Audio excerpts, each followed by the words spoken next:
दोस्तों, मैं हूँ विजय लक्ष्मी। आप लोग को अपने चैनल पर स्वागत करती हूँ। एक बहुत प्यारा सा देवी गीत सुनाने जा रही हूँ। आप लोग मेरे चैनल को लाइक करें, सब्सक्राइब करें, कमेंट करें। जय श्री राम।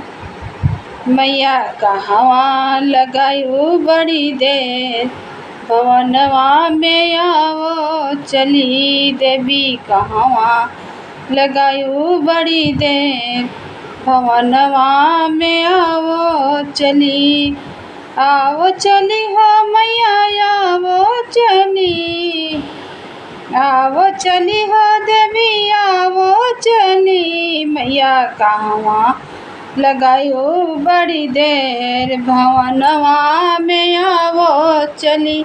देवी कहवा लगायो बड़ी देर, भवनवा में आवो चली।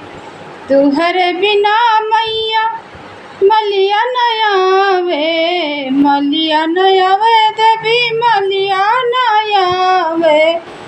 तुहरे बिना देवी मलिया न आवे, गजर गुछते भई देर, भवनवा में आवो चली। मैया गजरा गुछते भई देर, भवनवा में आवो चली। मैया कहवा लगायू बड़ी देर, भवनवा में आवो चली। देवी कहवा लगायू बड़ी देर, भवनवा में आवो चली।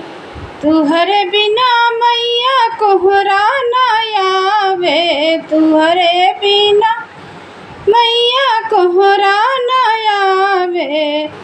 कलशा धरते भई देर, भवनवा में आवो चली। मैया कलशा धरते भई देर, भवनवा में आवो चली। मैया कहवा लगायू बड़ी देर, भवनवा में आवो चली।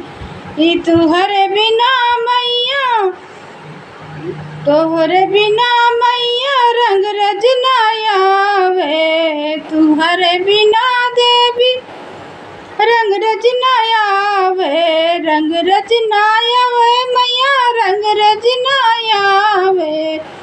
देवी चुनरी ओढ़ावे भई देर, भवनवा में आवो चली हो। मैया चुनरी ओढ़ावे भई देर, भवनवा में आवो चली। मैया कहवा लगायू बड़ी देर, भवनवा में आवो चली। देवी कहवा लगायू बड़ी देर, भवनवा में आवो चली।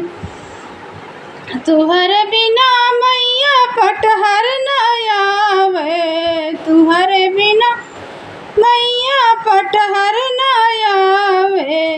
हो देवी सिंदूरा लगते भई देर, भवनवा में आवो चली हो। मैया सिंदूरा लगावत भई देर, भवनवा में आवो चली।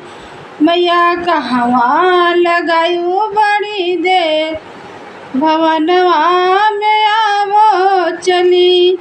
ई तुहरे बिना देवी पंडित न आवे, तुहरे बिना देवी पंडिता न आवे।